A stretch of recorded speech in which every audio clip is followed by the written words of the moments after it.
नमस्कार दोस्तों, ये video editorial compilation for mains का पार्ट है। आप प्लेलिस्ट में जाके एडिटोरियल की वीडियोस पेपर वाइज और टॉपिक वाइज देख सकते हो। और अगर आप दिसंबर 2019 के बाद की वीडियोस को देखना चाहते हो तो वीडियो के नीचे मौजूद ज्वाइन बटन की सहायता से आप मेंबरशिप को ज्वाइन कर सकते हो। चलिए डिस्कशन स्टार्ट करते हैं। आप जीएस पेपर 2 के इस टॉपिक से आर्टिकल को रिलेट कर सकते हो। देखो, लॉकडाउन के इनिशियल फेज में हमारे देश में कोविड-19 के नंबर ऑफ केसेस में 20 गुना इजाफा हुआ। मतलब नंबर ऑफ केसेस जो हैं 20 गुना बढ़ गए लॉकडाउन की पहले फेज में, और जो डेथ्स हैं वो 36 गुना बढ़ गई। पहले 9 हुई थी और लॉकडाउन का फर्स्ट फेज खत्म होते होते 330 हो गया डेथ का आंकड़ा, और अभी तो 500 को पार कर चुका है। लेकिन यहाँ पे बात हो रही है सिर्फ लॉकडाउन के फर्स्ट फेज में जो चला कब तक, 14 अप्रैल तक। कोविड-19 के केसेस बढ़ने का एक रीज़न तो देखो ये भी है कि पहले के अपेक्षाकृत अब ज़्यादा टेस्ट हुए हैं। केस फर्टिलिटी रेशियो जो है वो 2 से 3% है। ये देखो काफ़ी ज़्यादा है। तो वो एक्सपर्ट्स जो हर्ड इम्यूनिटी की बात करते हैं उनको तो कम से कम ये समझ लेना चाहिए, जब तक इंडिया में हर्ड इम्यूनिटी डेवलप होगी लाखों करोड़ों लोगों की डेथ हो चुकी होगी। तो हर्ड इम्यूनिटी का जो कंसेप्ट है हमारे देश में इंप्लीमेंट करना पॉसिबल नहीं है। फिलहाल तो ये कंसेप्ट कहीं पर भी इंप्लीमेंट नहीं हुआ है। हर्ड इम्यूनिटी के बारे में थोड़ा सा आपको बता देता हूं। आप ये एग्जाम्पल देखिए। इस एग्जाम्पल में 3 कैटेगरीज के लोग हैं। पहले कैटेगरी में वो लोग आते हैं जो हेल्थी हैं, जिनको अभी तक कोविड-19 नहीं हुआ है। दूसरी कैटेगरी में वो लोग आते हैं जिनको कोविड-19 हो चुका है और वो रिकवर भी हो चुके हैं। मतलब उनकी बॉडीज में ऐसे एंटीबॉडीज डेवलप हो चुके हैं जिन्होंने कोविड-19 को हरा दिया है। तीसरी कैटेगरी में वो लोग आते हैं जो अभी फिलहाल कोविड-19 से इन्फेक्टेड हैं। तो शुरुआत में देखो ये सिनेरियो होगा।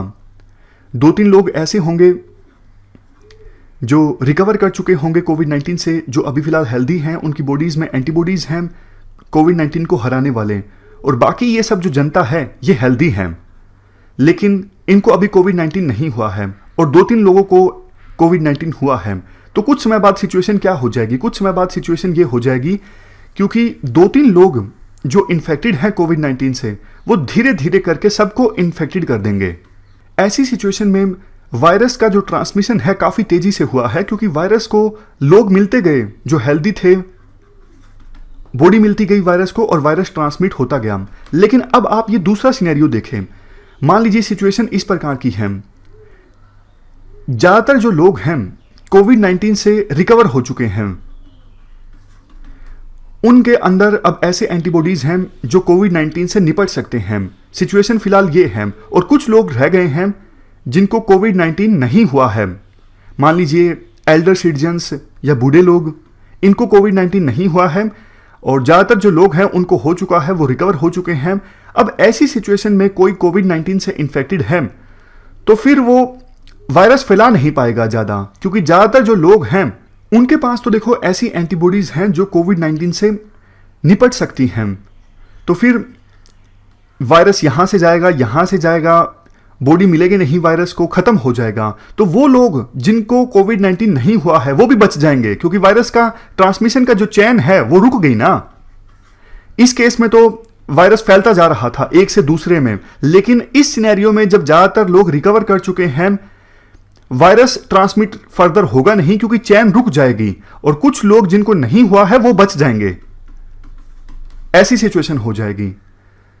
1-2 जो पहले थे जो इन्फेक्टेड हैं वो इन्फेक्टेड ही रह जाएंगे, और जिनको नहीं हुआ है वो बच जाएंगे। बीच में ये सारे जो नीले रंग वाले हैं ये रिकवर हो चुके हैं, इनके पास तो ऐसी एंटीबॉडीज हैं, इन पर वायरस का असर नहीं होता है। बट देखो बात ये है, जिस सिनेरियो की हम बात कर रहे हैं ना, ये नीचे वाला सिनेरियो, इसको एक सेकेंड हम मिटा देते हैं। हाँ, तो हम बात कर रहे थे कि नीचे वाला सिनेरियो अगर हमारे देश में होता है तो वायरस का ट्रांसमिशन रुक जाएगा। लेकिन बात वही है ना, नीचे वाला सिनेरियो कब डेवलप होगा? जब ज़्यादातर लोग कोविड-19 से रिकवर कर चुके होंगे, सिर्फ थोड़े बहुत ऐसे बचे होंगे जिनको कोविड-19 नहीं हुआ होगा। बात यह है, ज़्यादातर लोग जब रिकवर कर चुके होंगे तो बहुत सारे लोगों की डेथ भी तो हो चुकी होगी ना। मान लीजिए 130 करोड़ लोग हैं हमारे देश में, और 100 करोड़ लोग इन्फेक्टेड हो चुके हैं। 100 करोड़ में से 98% रिकवर कर चुके हैं। भैया ये भी तो देखो, 2-3% की डेथ भी तो होगी ना, फिर 2-3% कितने हो जाते हैं? 2-3 करोड़। तो कहने का मतलब ये है, जो ये हर्ड इम्यूनिटी का कंसेप्ट है ना, ये बकवास है राइटर के हिसाब से, कुछ नहीं है। ये कंसेप्ट तो तब एप्लीकेबल होगा जब आप ये मानने को तैयार हो कि बहुत सारे लोगों की डेथ हो जाए। क्या हम ये अफोर्ड कर सकते हैं? नहीं कर सकते हम ये अफोर्ड। तो फिर इसके बाद सोशल वैक्सीन का कंसेप्ट दिया जाता है राइटर के द्वारा। सोशल वैक्सीन एक प्रकार से मेटाफोर है। सोशल वैक्सीन में देखो, बहुत सारे सोशल और बिहेवियरल स्टेप्स लिए जाते हैं सरकार के द्वारा पब्लिक कॉन्शियसनेस रेज करने के लिए, जागरूकता फैलाने के लिए अनहेल्दी कंडीशंस के बारे में। चिंता मत कीजिए, एग्जाम्पल की सहायता से हम ये समझेंगे सोशल वैक्सीन क्या है और इसमें क्या क्या होता है। फिलहाल ये डेफिनेशन है जो दी गई है, it's a kind of metaphor. इसमें बहुत सारे सोशल और बिहेवियरल मेजर्स सरकार के द्वारा लिए जाते हैं जागरूकता फैलाने के लिए, अनहेल्दी सिचुएशंस के बारे में लोगों को जागरूक करने के लिए कि आप ये मत कीजिए या फिर ये कीजिए, इससे आप बच सकते हो, इससे आपको ये नुकसान हो सकता है। ये सब चीजें जब सरकार करती है तो ये सोशल वैक्सीन की डेफिनेशन में आता है। मेनली देखो, इसमें जनता को इंपावर किया जाता है ताकि वो अनहेल्दी प्रैक्टिसेस को अवॉइड करें, ऐसी प्रैक्टिसेस को अवॉइड करें जिससे उनको इन्फेक्शन हो सकता है। वो रिजिलियंस डेवलप करें, मतलब इस महामारी से निपट सकें। जैसे मैं आपको एग्जांपल देता हूं, लोगों को खाना पहुंचाना, ये भी एक प्रकार से सोशल वैक्सीन है। आप लोगों को रिजिलियंट बना रहे हो कि वो इस महामारी से निपट सकें। सोशल वैक्सीन में देखो, उन बैरियर्स को एड्रेस करने की कोशिश की जाती है जो कि रुकावट है इस महामारी पर काबू पाने में। मैं आपको एग्जांपल देता हूं, पब्लिक में मास्क ना पहनना, ये एक रुकावट है। अगर लोग पब्लिक में मास्क नहीं पहनेंगे तो कैसे इस महामारी पर काबू पाया जाएगा? तो लोगों को जागरूक किया जाता है, उनमें कल्चरल, सोशल, एटीट्यूडनल हर प्रकार का चेंज लाया जाता है ताकि लोग वो सारी चीजें करें जो जरूरी हैं इस महामारी पर काबू पाने के लिए। मतलब उनके बिहेवियर को चेंज करने की कोशिश की जाती है। जैसे देखो, स्वच्छ भारत अभियान के समय आपने देखा होगा, बहुत सारे मेथड्स सरकार ने अपनाए लोगों का बिहेवियर चेंज करने के लिए। एक बढ़िया एग्जाम्पल है देखो, HIV एड्स का। 1995 में एक्टिव एंटी रिट्रोवायरल ट्रीटमेंट आई थी एड्स के इलाज के लिए, लेकिन उससे पहले तो किसी भी प्रकार का ट्रीटमेंट एड्स का पॉसिबल ही नहीं था। तो युगांडा और थाईलैंड में काफ़ी इफेक्टिव स्ट्रेटजीज को फॉलो किया गया HIV केसेस को कम करने के लिए। देखो, शुरुआती सालों में तो ये पता लगाने के लिए भी कोई टेस्ट नहीं था कि HIV का इन्फेक्शन हुआ है या फिर नहीं हुआ है। 1985 में डायग्नोस्टिक टेस्ट इंट्रोड्यूस हुआ था और बाद में जब ये टेस्ट कंडक्ट होने लगा तो कोई भी वैक्सीन नहीं थी। टेस्ट होने के बाद अगर ये पता लगता कि हाँ किसी पर्सन को HIV इन्फेक्शन है तो ये तो मतलब डेथ सेंटेंस जैसा था कि टेस्ट में अब पॉजिटिव आ गया है पर्सन, इसकी तो डेथ हो जाएगी जल्दी ही। इसके साथ साथ चूंकि इन्फॉर्मेशन नहीं थी, लोगों को स्टिग्मा अटैच था बहुत ज़्यादा HIV के साथ, तो इसकी वजह से बहुत से लोगों का रोजगार छिन गया, उनको हेल्थ केयर नहीं प्रोवाइड की गई अच्छे से, क्योंकि बहुत सारी मिस इन्फॉर्मेशन थी। लोग बहुत ज़्यादा बेघर हो गए, उनके साथ भेदभाव होता था, वायलेंस का सामना भी करना पड़ा, खास करके इन्फेक्टेड इंडिविजुअल्स को, उनकी फैमिलीज़ को और बहुत सारे सोशल ग्रुप्स को, जैसे sex workers, gay, drug users, truck drivers, migrants, even health workers को भी। ये सब इसलिए क्योंकि लोगों को ज़्यादा जानकारी नहीं थी कि HIV इन्फेक्शन कैसे होता है और किस प्रकार का खतरा है, कैसे उनको केयर प्रोवाइड करने की आवश्यकता है जिनको ये इन्फेक्शन हो चुका है। लेकिन देखो, बाद में धीरे धीरे इंफॉर्मेशन स्प्रेड होने लगी। विभिन्न देशों की सरकारों ने अच्छा कैंपेन चलाया, लोगों को जागरूक करने की कोशिश की कि जो ये HIV स्प्रेड होता है ज़्यादातर सेक्सुअल ट्रांसमिशन से होता है और अगर नीडल को फिर से यूज़ कर लिया जाए तब HIV होने के चांसेस ज़्यादा हैं।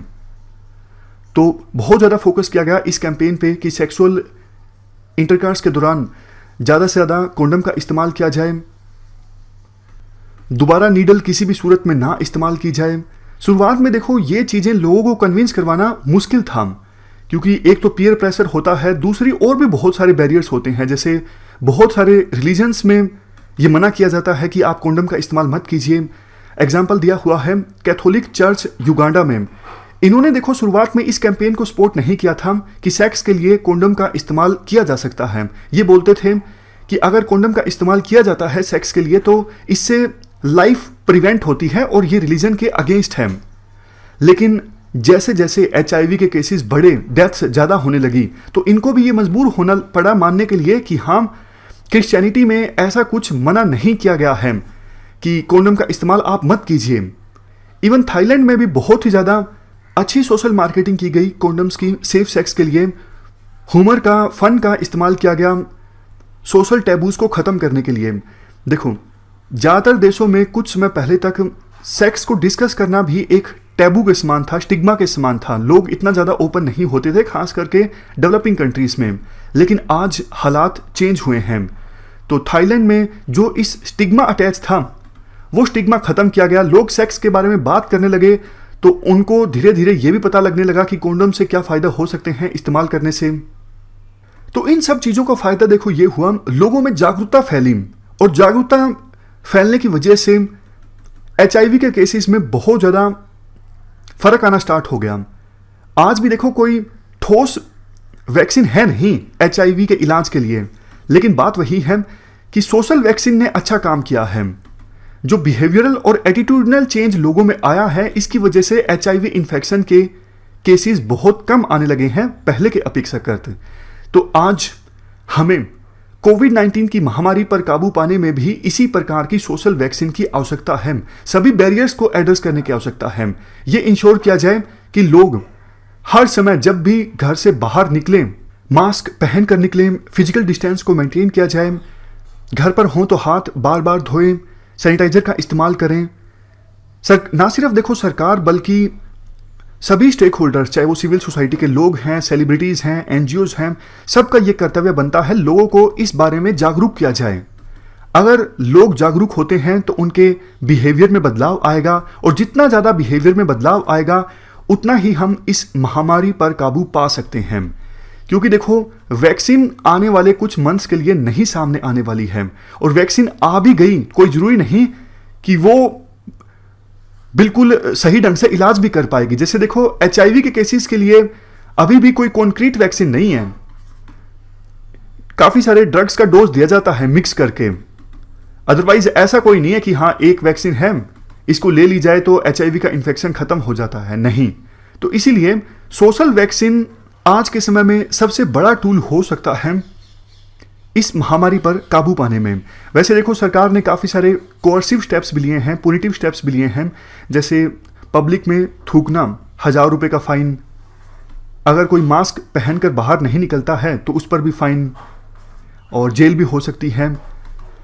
आर्टिकल में कहा जाता है, देखो HIV के संदर्भ में हमने ये सीखा कि ये जो पुनिटिव या फिर कोर्सिव स्टेप्स सरकार के द्वारा लिए जाते हैं ये काफ़ी बार काउंटर प्रोडक्टिव होते हैं। अगर देखो लोगों में जागरूकता नहीं होगी ज़्यादा तो लोग मास्क पहनेंगे सिर्फ फॉर्मेलिटी पूरी करने के लिए। उन्हें पता है यहाँ पर पुलिस मिल सकती है या फिर यहाँ पे ऑफिशियल्स मिल सकते हैं, वहाँ पे सिर्फ मास्क पहनेंगे। तो जागरूकता का आना ज़्यादा ज़रूरी है, उससे ज़्यादा अच्छे ढंग से बिहेवियर में बदलाव लाया जा सकता है। बाकी देखो सोशल वैक्सीन्स में लोगों को लीडर्स की अकाउंटेबिलिटी भी फिक्स करनी होगी ताकि वो ज़्यादा इन्वेस्ट करें बहुत सारी चीज़ों में, ज़्यादा टेस्टिंग में इन्वेस्ट किया जाए, ज़्यादा टेस्ट कंडक्ट होने चाहिए। जो वल्नरेबल सेक्शंस की बेसिक नीड्स हैं वो पूरी होनी चाहिए, उनको साइकोलॉजिकल सपोर्ट मिलनी चाहिए। इस महामारी को कम्युनल रंग ना दिया जाए, डॉक्टर्स को पर्सनल प्रोटेक्टिव इक्विपमेंट्स प्रोवाइड किए जाएँ, ना सिर्फ डॉक्टर्स को, सभी हेल्थ वर्कर्स को। उसके बाद लोगों की प्राइवेसी का भी ध्यान रखा जाए, स्टिग्मा अटैच नहीं होना चाहिए उन लोगों के साथ जिनको कोविड-19 हो गया है। तो ये सब चीज़ें तब होगी जब जनता और सरकार के बीच ट्रस्ट डेवलप होगा। इसलिए आवश्यकता यही है कि सरकार अब सोशल वैक्सीन की दिशा में काम करे।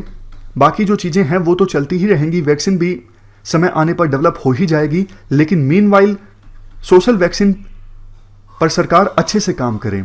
इस डिस्कशन में फिलहाल इतना ही है। Thank you very much for discussion.